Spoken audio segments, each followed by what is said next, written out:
Welcome everybody to another edition of Raising Your Spirits with myself, Tony Gyenis. This show has been brought to you by Higher Self. This is a group of teachers that's got together, and it's mostly with me, with other spiritual teachers that I've been guided with. And we do readings and tuning sessions. We use tuning forks, different types of sound frequencies to alter the brain waves and to bring various portals to us so that we could find really what we're truly here to do. We also have classes and workshops starting with feng shui. We do certified healing regarding, again, tuning forks if you want to be certified in that realm. And we also have a distance tuning that we also are involved in. And we have various classes in that. Also on Fridays at 1:30 Eastern Standard Time, we have an online free meditation class every Friday at 1:30 in Eastern. So if you want to drop in on that one, that would be a good way to continue to keep your vibration high. All right. And today I have a special guest with us. It's Marisa Hannewyk, and so Marisa, welcome to the show. Thank you. Thanks for having me, Tony. You're welcome. I want to also make it sort of a highlight to our listeners that we have never had a person or an interview like this where we would bring somebody in on the show. It's always been spirited up to this point. They've always had that. But there was just something about Marisa that her energy was very unique, very special. And I was told at that time that we're going to be working together in some capacity. So when two followers meet, here we are. So welcome, Marisa, and thank you for coming. And it's truly amazing that when we're on a path, any kind of a spiritual path, Marisa, you've certainly had your share of obstacles. What can you share with our audience that could help us? Like, what was your journey like? Yeah. Um, so my spiritual journey started when I was quite young, even though I didn't really realize what was happening. I've always had some type of connection to something, which I could never really explain what was happening or what I was feeling. But it was always there. And I think over many, many years, I just suppressed what was happening and I ignored my potential.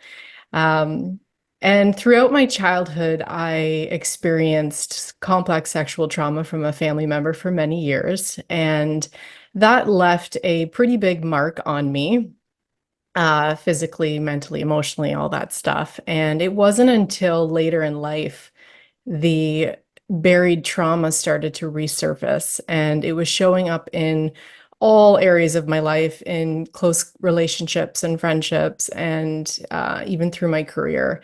And I was attracting a lot of individuals who were playing a very similar role to my abuser. Um, and this started to ignite this unraveling of buried trauma within me. And in an effort to work through a lot of my pain, I started to numb with coping mechanisms that were quite harmful. So alcohol and drugs, and I just went down a very dark path of numbing because the pain was just more than what I could comprehend, understand, manage, talk about. There was just so much surfacing, and after about 3 years of going down a very, very dark path, I hit a what I call a rock bottom. I ended up quitting my 13-year career with a major Canadian bank and packing a couple of suitcases and my cat and moving across Canada and just starting my life over. And that was a very big ego death for me. I went from making a lot of money and having all the things and achieving all these successes in life to having nothing and not really understanding what the next step would be and how did I get to this point. And it was a very, very painful time in my life, but that pain is what pushed me to really understand, how did I go from point A to point B? How did I get here and what happened? And that's when I embarked on this self-healing journey of trying to figure out what why all these symptoms were coming up and what was the root cause of it. And that's when I discovered through various healing modalities and trying different things that my unhealed childhood trauma was resurfacing and it was trying to get my attention and it was wanting to be healed. And, the little Marisa inside me was screaming for help and I was just ignoring her all these years. And so during this journey, I explored many different avenues. I started with just small things that would help me feel better in that day. Ended up curing all my addictions and just getting rid of all the pain and the trauma and really healing what was left unhealed for so long from my childhood, and in turn noticing these shifts happening in my life. And at the same time, my gifts really started to come through because I started listening to my intuition. I started recognizing my power, and all my gifts as a medium and a channel started to unfold like, yeah, a waterfall. And it was just very beautiful because then I felt very much supported by spirit in this journey of healing and figuring out how to turn my life around, essentially. Absolutely. Well, you've done an amazing job. I mean, just with the brief list of things that you've gone through, many people can sort of be concerned about their life going in that direction, and they never knew how to get out of it. There were, like, what kind of help did you have along the way that sort of did that, or was it mostly spirit that sort of connected you to? Yeah, as I started to listen to spirit more, spirit would guide me to the next step. Of course, I had the support of my friends, and family, but I would say the biggest thing was when I was able to remove all the distractions, the career, the addictions, the bad habits, the partying, the shopping, the indulging, and I was really felt alone. That is whenever I pushed myself to try new things. So it might be going for a walk and realizing, wow, I feel a little bit less depressed right now than I did when I woke up. So I need to start going for walks regularly, listening to music. I started to play around with tarot cards and all these little things, mostly free or very inexpensive because I really wasn't earning much of an income at that point. uh, were slightly moving the dial forward for me and starting to bring me clarity. And so I decided to just continue on those paths and figure out kind of, okay, if I pull this lever, I feel a little more like this. And if I do this, I feel like that. And so I started to uncover my own algorithm in a way and fine tune that from there. Absolutely. You know, some people that have gone through so much less, and not that we're comparing or anything, but they get so debilitated that they just get stuck. And you've said it so well with the addictions, the parties. Those are all symptoms that we're in a spiral, and it's Yeah. just our way of sort of being distracted and not really addressing what it is that we really need to. But what was it for you? I mean, you still found that energy, you still found that umph to still look within. And a lot of people can't have a really hard time with that. Yeah. What was the thing that made it, or do you think that that was part of your coming in, is that you're going to be teaching other people this process? Well, it definitely was part of it, and it's a huge part of what I do now and what I teach people. Um, but I think the biggest thing was coming to the conclusion that I didn't want to identify with that old Marissa anymore. And I think a lot of us are maybe afraid to heal because we don't know who we are when we don't have that story anymore. And when I went from one identity of, having it all and the house and the car and the career and the money to nothing, then I basically shifted my identity and I made a decision then that, hey, I'm now going to recreate and rebuild another new identity of Marissa, but this time it's really going to be out of my own belief system and my own desires and who I am. And so that is really what encouraged me to, as hard as it was, keep looking at myself on the inside and understanding that my experiences and my stories don't need to be the story that I continue with and don't need to be, they don't belong in my future. If I want to create a different reality, I've got to be willing to say, okay, let's recognize where we're at, what happened, why it happened, how it served me, and then make peace with it and let it go. And I But think that's exactly what people are having a lot of issues with is just letting that part of it go. yeah. Yeah. Yeah. It's scary. It's scary. Like I said, we don't know who we are without our stories and our experiences. But, the reality is a lot of who we are is it's all based on our belief system, but a lot of our beliefs are not even ours. We've never really been able to choose a lot of our belief system. Growing up, we adopt them from our parents, from society, from the government, friendship, school, right? It's until you get to a place where you're comfortable in really examining them and understanding how your belief system shapes everything, your thoughts, your feelings, your actions, how you live your life. And all of those is what creates your external reality. And so if you can be brave enough to dig deep and recognize which belief systems are really not giving you the life that you deserve to live, it's usually just that awareness piece that can encourage you to say, okay, let's make a change. Let's make changes slowly and start creating a different reality. Exactly.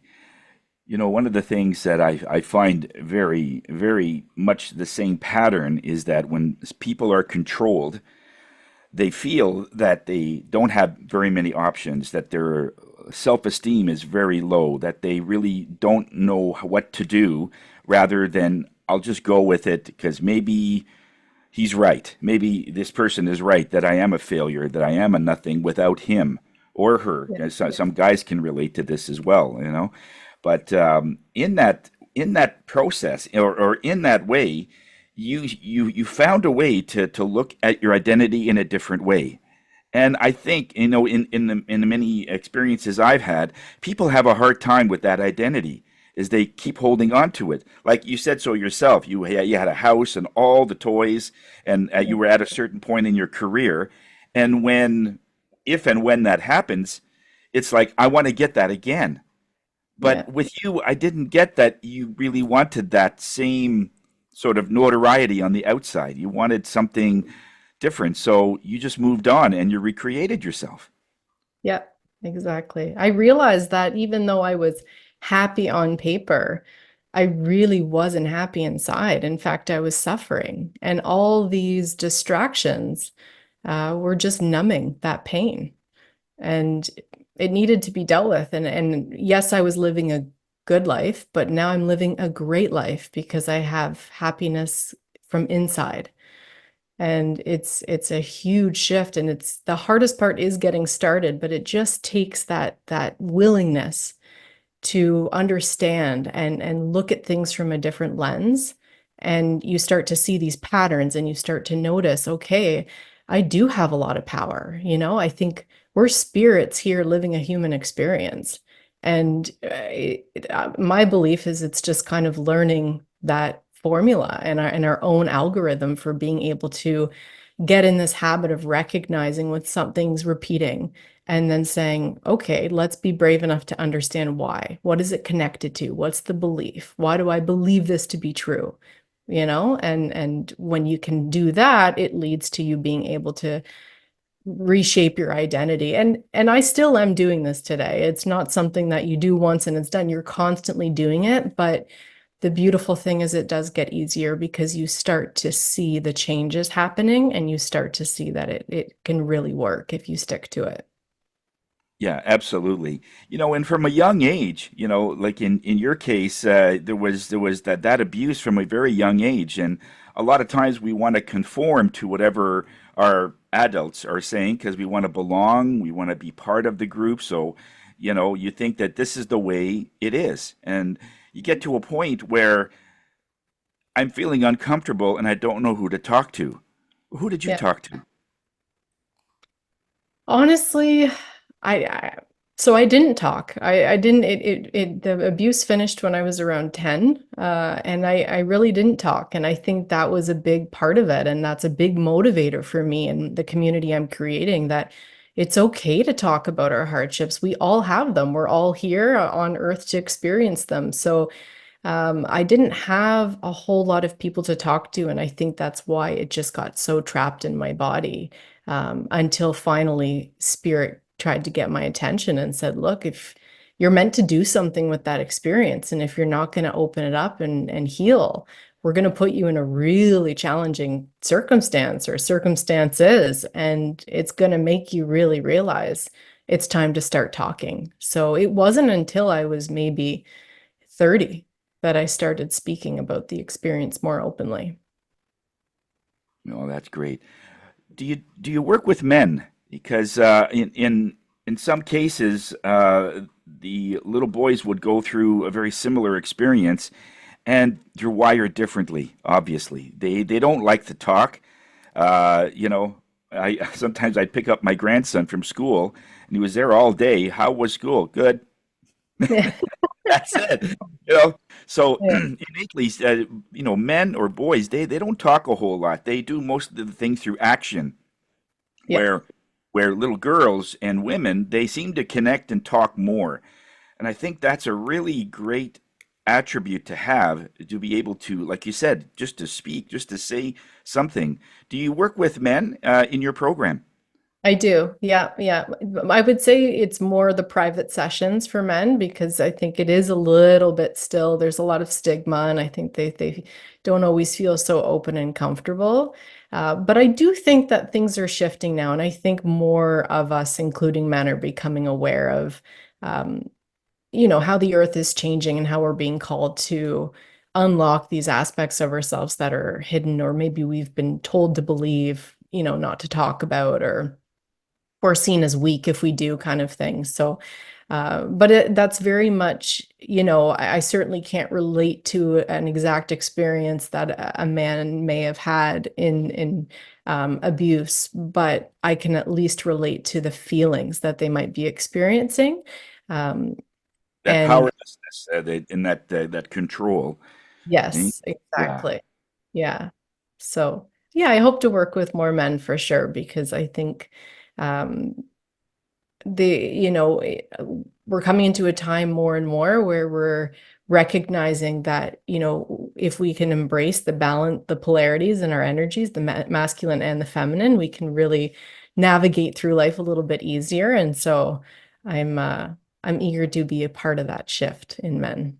absolutely. It's interesting, Marissa, that although your experiences has been with the perspective of being a woman going through this, you realize that there are some fundamental aspects that doesn't make that much of a difference between the two. There's still going to be identity Yeah. in both. If a person has the identity that I'm not lovable, I'm not any good, my existence is some sort of a waste of space, that would probably, but I think it's maybe the reaction that you're probably touching on, because women want to talk, and when they finally was are able to talk, like in your case, you started talking at 30.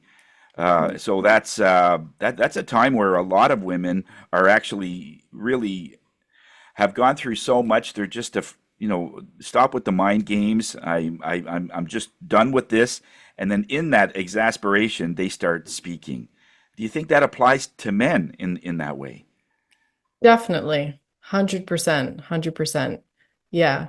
And I think too, part of my healing journey has been trying to find compassion and empathy. And that's been a difficult thing to, try to look at things from the lens of my abusers in life. And, the main two were both men, but also understanding that, what did they go through that taught them that that's okay to then pass on to me. And so it's that perspective that's helped me heal, but also, given me a different way to look at it, that if we all experience the same things. We're all human, we're all experiencing the same, challenges in life. And if we don't talk, then the cycle does just keep getting passed down because it's ultimately unresolved things within us that are creating these behaviors. Absolutely. You touched on something very, very important when some men keep that inside of them, whatever that happened, whether they were beaten by their dad, and that's usually the case, or their mom, and they keep it to themselves.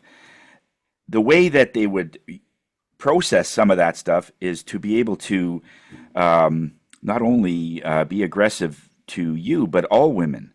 They don't have any respect for waitresses or anyone else that has it. There's just this identity that they think other people have. Well, this is what women are for, and when it's hard for a guy to get through that. They got to get through their anger through themselves.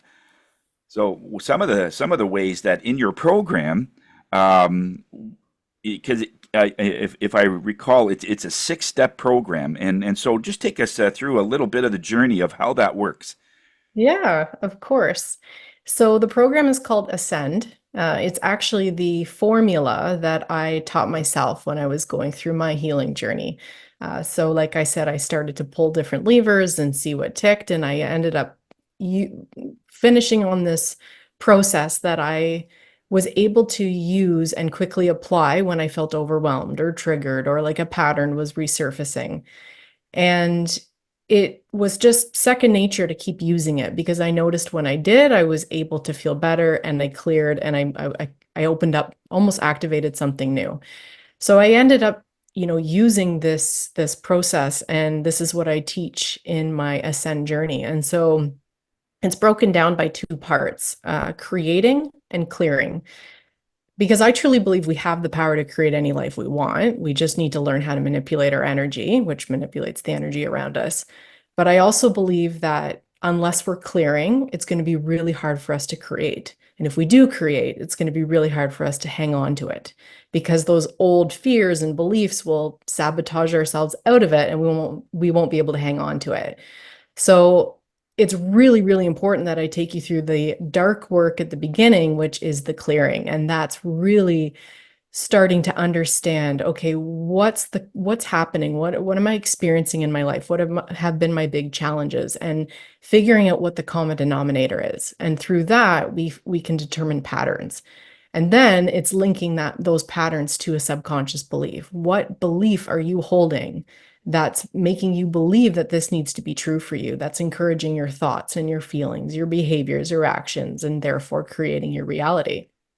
So it's kind of like we go pretty deep to uncover all of that. And only when you truly understand, oh, I understand this is connected to this, can you acknowledge, well, this isn't even my belief to own. This is an experience I had, or this is what I've been taught from someone else's experience.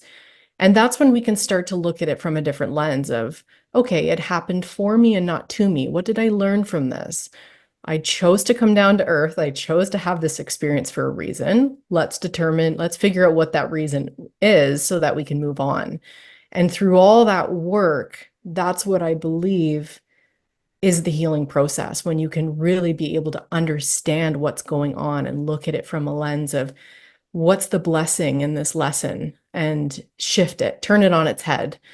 And then we get into the creating part of the journey, which is all about, okay, now that we've kind of cleared and gotten rid of the beliefs that we know are not ours, let's recreate your identity. Let's connect with your higher self. Let's visualize the life that you want to live. And then let's analyze your energy and see what's depleting you and what's replenishing you and what's keeping you in that vibration of the life that you're trying to create. So it's through these steps that I teach you exactly the process. There's 3 phases of the process. And the beautiful thing about it is that you can continue forward and use this as much as you want. I used mine on the weekend. I use mine all the time. But the great thing is that you get quicker and faster. So when life does throw you a challenge, because it will, you're able to work through this process faster and be able to keep moving forward in life instead of getting kind of snowed under by the challenges. Absolutely. You mentioned something very, very important there. At one point, you said in the lot of the abuse, you were what was the word you used? Involved or a part of. In other words, you weren't in an accident. You were involved. in this relationship or in this abuse. You were just in the wrong place at the wrong time. And it's a totally separate identity, isn't it? Yeah. Like when you're involved in something, you were just involved. But when Yes. you're part of it, you're like although it's a very, very small, what seems like a belief, when you're part of something, you own it, don't Yes. you? Yeah. Exactly. Yeah. Yeah. It's the difference between being a victim and a victor. Yes. Yes. You know, one of the things that I see in my own profession is people that go through this particular type of abuse, and there's many different types of them. That they're either their parents or they were bullied at school, or it just never ended. You know, there was always something that they had to justify. There's always a control mechanism, and of course, in adult life, we seem to hang on to those. And then doesn't the people, places, and things and events recreate itself so that you meet your abuser in a different face, you know, because it's Yeah. part of your energy and it's an attraction, right? Yeah. This particular program, I mean, is it done as a group or is it done individually, or what's the best process here for you, for So people? both actually. So I do have a group version, and there's usually 5 or 6 of us. I like to keep it small and intimate because I do encourage members to share what they're experiencing as they work through their soul work. But I Smart. also offer it privately. And in the private sessions, I am able to go much, much deeper with you. We have more time, you have more of my one-on-one attention. Um, but you've got opportunities to ask questions that I will channel, guidance from spirit for you. I teach you the process. I give you a lot of soul work to work on in between each session. But essentially it's taking, okay, what's your biggest headache in life right now? And let me show you how to apply this process using this and using this example in your life. And then you're equipped to be able to go back and apply it as often as you want. But we really do uncover quite a bit, especially in the private one-on-one sessions. But the group journey is beautiful too, because you meet others who are in the same boat as you, wanting to work through the same stuff. And I know Mhm. myself how isolating and scary and challenging it can be. And my goal has been, how can I make this complex journey in life feel a little bit more digestible and sustainable and comforting. Absolutely. You know, one of the things about this whole process is like you said already, it's all about carrying other people's baggage. And Yeah. that's where the weight is, because I've heard in many quotes and in many times through spirit that our baggage weighs nothing. Yes. Yeah. It's It's me true. holding other people's baggage, and it's that's where and we think it's ours. We Yeah. think it's that our father or our mother that was they couldn't deal with their own traumas, so instead of looking inward, they lashed outward. Yeah. And that's where we get these collateral damage situations where, you know, you'll get a little boy or a little girl working with something and then they get yelled at, not because what they're doing, but because that's a reaction from the Yeah. parents. And we think that, oh, I shouldn't have done that because I made dad or mom mad.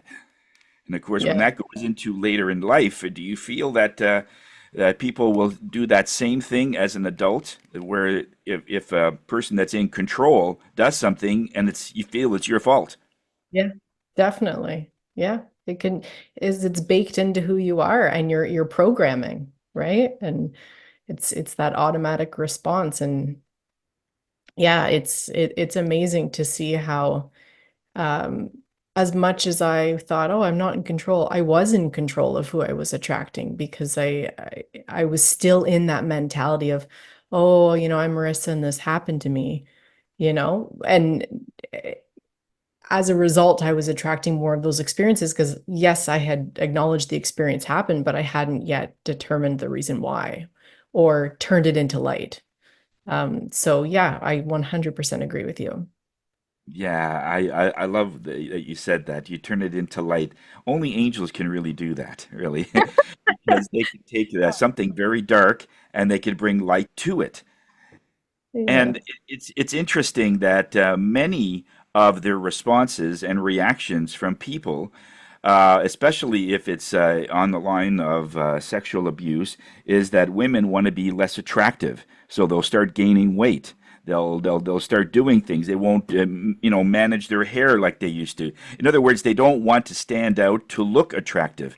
Yeah. It's the scariest thing when someone feels at one point they were in a great physical condition, and after a bout like that, they feel that I don't want anybody to come to me, and yet they still do.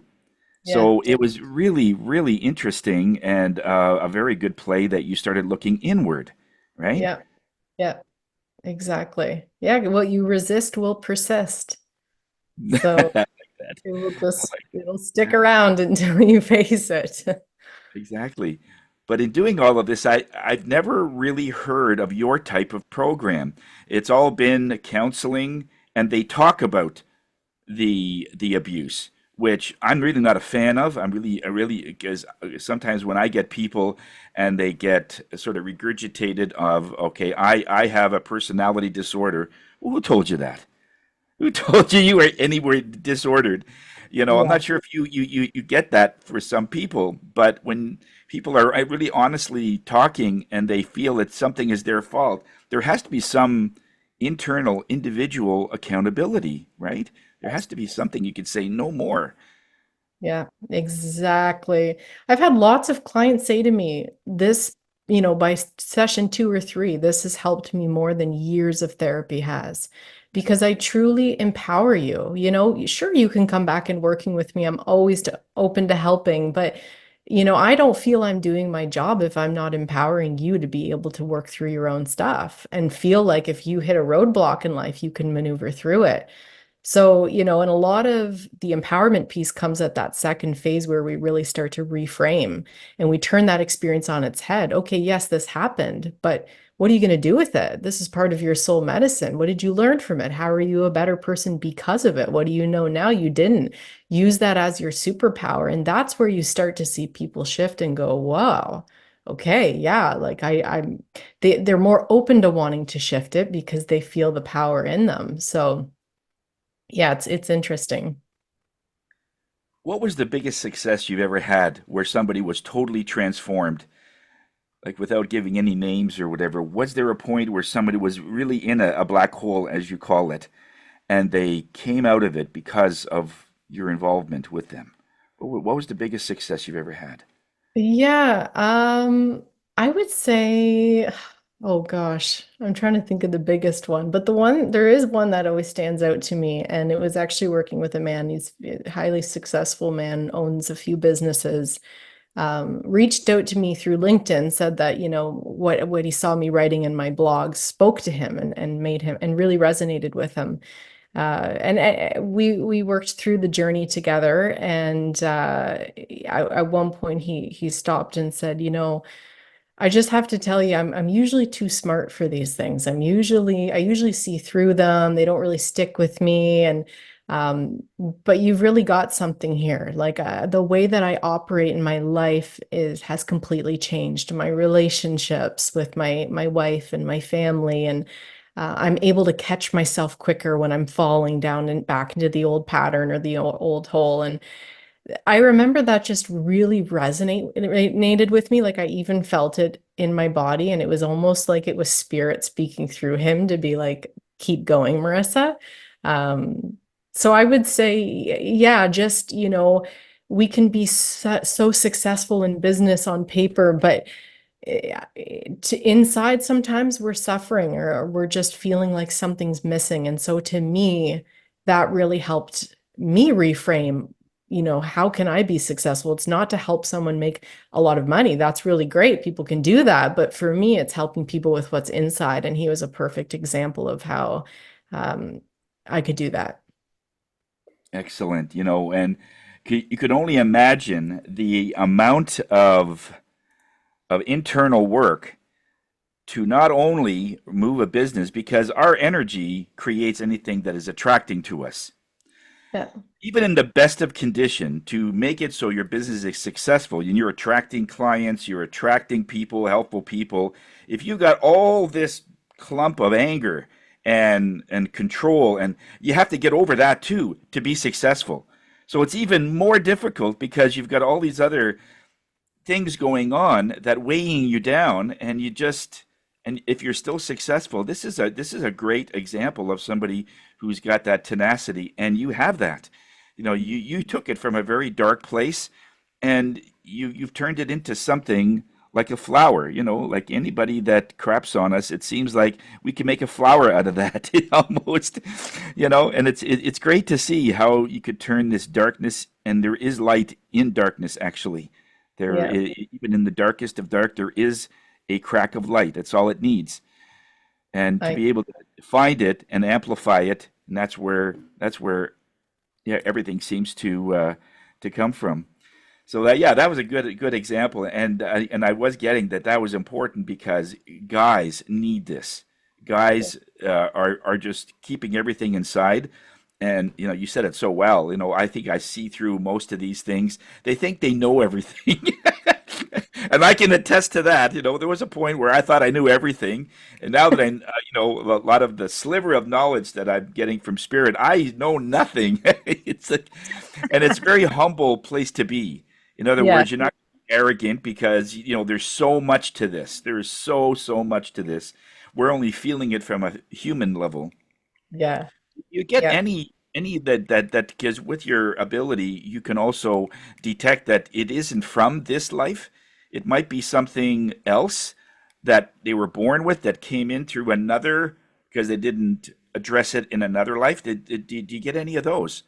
I do. I do some depending because each session everyone can ask 1 to 3 questions that I'll channel and a lot of times I will get that past life. But what's interesting is I will often get information about the karmic contracts with the people that they're struggle that are part of these big themes they're experiencing in this lifetime and what life did they live with them before. And that's often a huge piece too for them of being able to work through that reframe stage of, oh, I understand. Okay, there was this connection in a past life, and now we're here to balance that karma out and switch. So sometimes that can help bring some light to the situation too. But definitely, we're carrying a lot from our past life, and even sometimes we'll find out through the belief system, certain beliefs that someone's adopted are beliefs that they were taught from someone else, and that might have been from their previous life. So it's just this like web of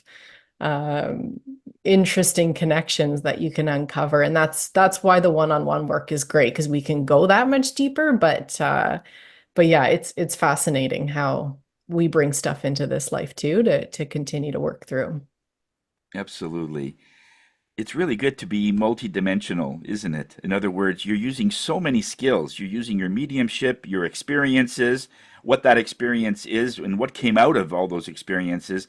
And I'm getting that you're still tweaking it, making it a little better each time because people will like in your group sessions, perhaps they may mention something. I said, oh, I could add that to Yeah, this, do it next time, sort of thing. yeah, But when you do the private sessions, it gives the people an opportunity to be able to go deeper where they might be totally embarrassed by that they let their life go so much. Recently I had a lady that 24 years in an abusive relationship, oh, 24 years, and then she said, "I finally had it."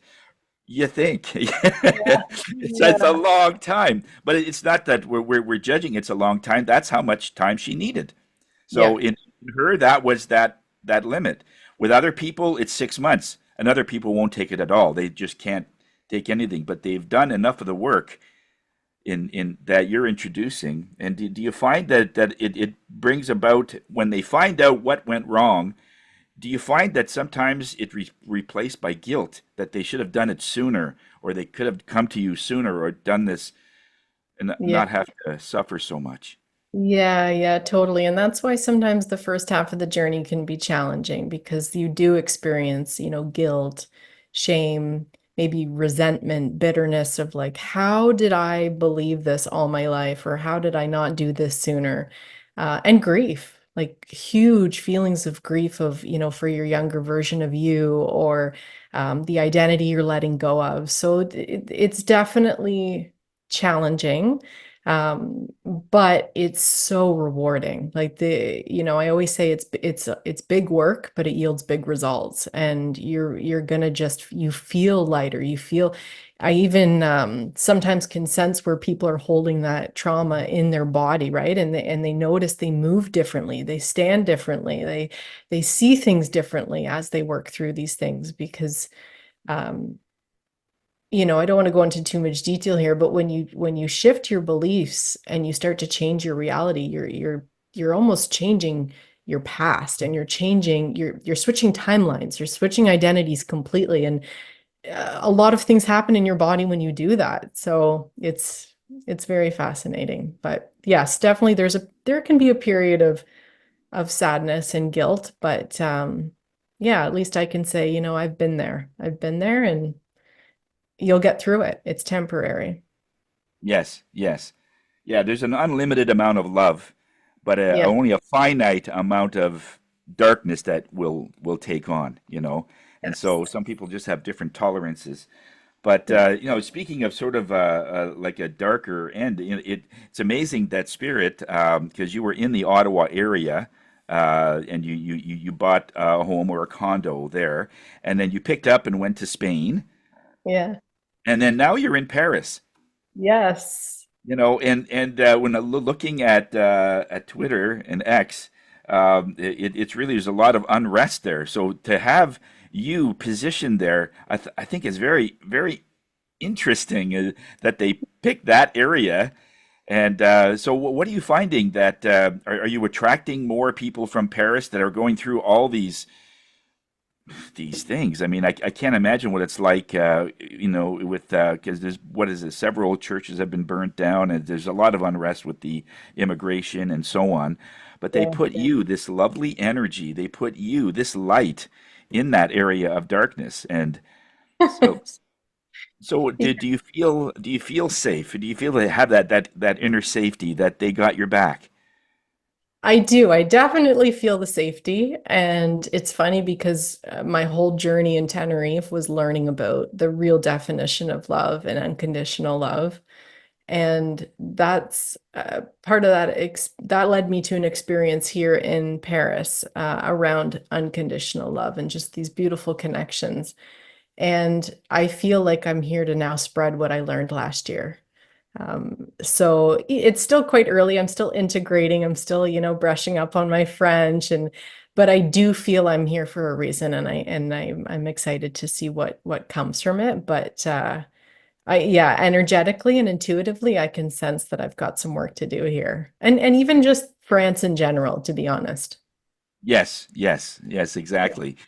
And it's so obviously because you do a lot of these things online as well, right? Yeah. But yet they physically put you there so that people can actually see you there. You're right in the front lines. I mean, I consider that a warrior of light. It's they put that into that area, and to have you that you're looking at it as there's a reason for you to be there. That's an incredibly healthy way to look at things, and it's a landmark as to all the things you've been through, that you're still using it to this day, Yeah. and every nothing is by accident. Everything has a purpose, and you followed that.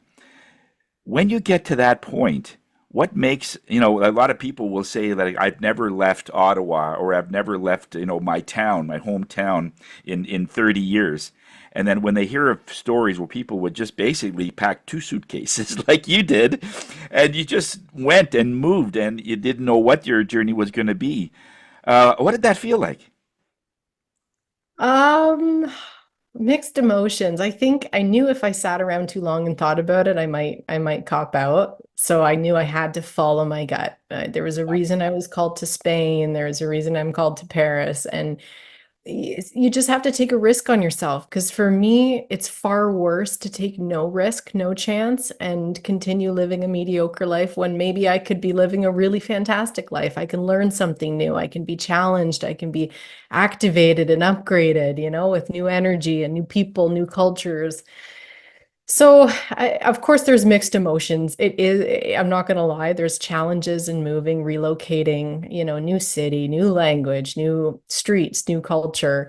It takes time to make friends but again, I look at things as everything, nothing is permanent in life, right? I can always change my mind. I can always make a different choice if I'm not comfortable, but I really go with that feeling of life is short, and if I feel a pull, I've got to follow it.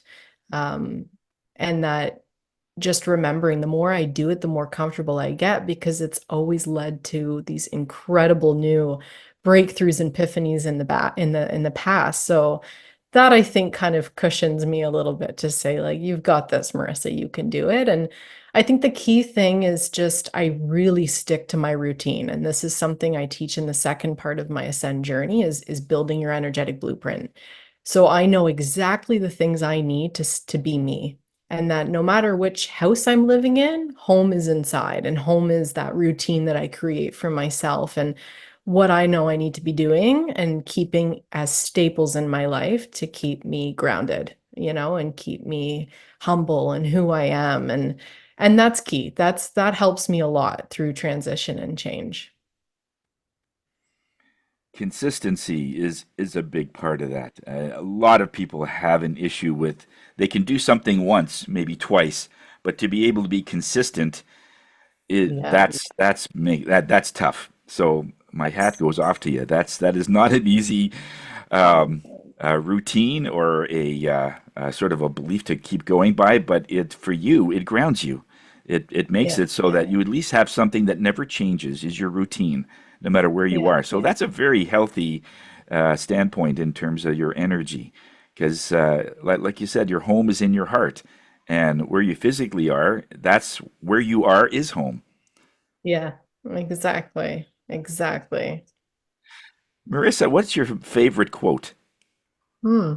What is a quote that you read every so often and you say, "Oh yeah, that hits home." Do you have a quote that is like that? I do. My favorite quote is everything happens for a reason. I've had that quote as my favorite for a long time. And it still rings true because I firmly believe that there's a reason for everything that happens. And the better you can become at looking at it from that lens of, okay, let's figure out why this happened. What am I meant to learn from it? The more magic you can create. So, yeah, that's my favorite quote for sure. Love that. Um, just in closing, what final thoughts do you have that you could leave with our listeners that was pivotal to your journey and got you to where you are today? Or what kind of final thoughts would you have for someone that is listening that might need to hear what a person like yourself has gone through and how they went through it? Yeah. I would say to try to consider challenges in your life as catalysts for change and creation, as opposed to them being, crippling circumstances in our life. Like really look at it from that lens and look at life for what it is. We're here for school to learn. So, asking yourself, what did I learn from this? Move on, apply the knowledge, share your wisdom, empower others. I think just be your own leader. Take that responsibility because in turn, you're going to lead other people, and we're all going to help raise the consciousness of humanity by doing that. So, yeah, don't wait for something bad to happen. Start activating your power now and creating the life that you really do deserve. It's as easy as that. Yeah, thank you for that. As you were saying that, it reminds me of a quote that I heard about wolves. And it's the strongest wolf, the leader, is always in the back to make sure no one falls behind. Oh, I Not love about that. leading and then just going here, follow me. The leader, the biggest, strongest wolf is always at the end. Yeah. and they've got other wolves, and in the middle are the ones that are young, and they might not be the right age in terms of the experience in doing it, but it's all systemly made so that nobody gets left behind, and it's Yeah. always the leader that picks them up and gets them on their way. So they lead from the back, from the rear. So I it's love. that's interesting. Marissa, thank you so much. How do people get a hold of you? Yeah, so they can check out my website, marisahannewyk.com. I'm on Instagram as well, at Ascend with Marissa or at Marisa Hannewyk. I've got a private community platform. I've got my Ascend program coming up in October. So lots of ways to get a hold of me. Also email hello at marisahannewyk.com. But yeah, I would love to connect with anyone in your world, Tony, and I really appreciate you having me on this podcast as your first guest. It's such an honor. It is. It is. Thank you so much for taking the time, Marissa. I really, really do appreciate it. It was something that I think people need to hear, that others are going through so many things, and yours is a special. It's like an anomaly. A lot of the things that we go through, you seem to react to it as an internal work rather than lashing out, where most people, that's where they go. And that was very, very, it's it's very inspirational for me because someone does that, they're working it from the inside out rather than lashing out and then saying, "Oh, sorry, I did that," and then there's always apologies, but it wasn't for you. There's a lot of apologies for guys. It's very expensive for flowers and chocolate because when we misbehave or we just sort of react and not think, it's expensive for us, But I'm glad that you're getting through these guys, and thank you so much for being on the show. And if you want to, we'll have this podcast probably available in the next couple of weeks. We've got an opening coming up probably the end of next week. We'll see if we can get everything edited for you and make it to a point where you could listen to this podcast again and again, because there's a lot here that we covered, and hopefully you'll be able to really look at it and see what part of this that you're going through, knowing that now, if you've heard it, you've had to hear this for a reason, as the quote goes. If you get that inkling, get a hold of Marissa and see what kind of journey that you'll be on that was going to be fantastic for you. So bye, everybody. We'll see you in the next episode. Okay, love you all.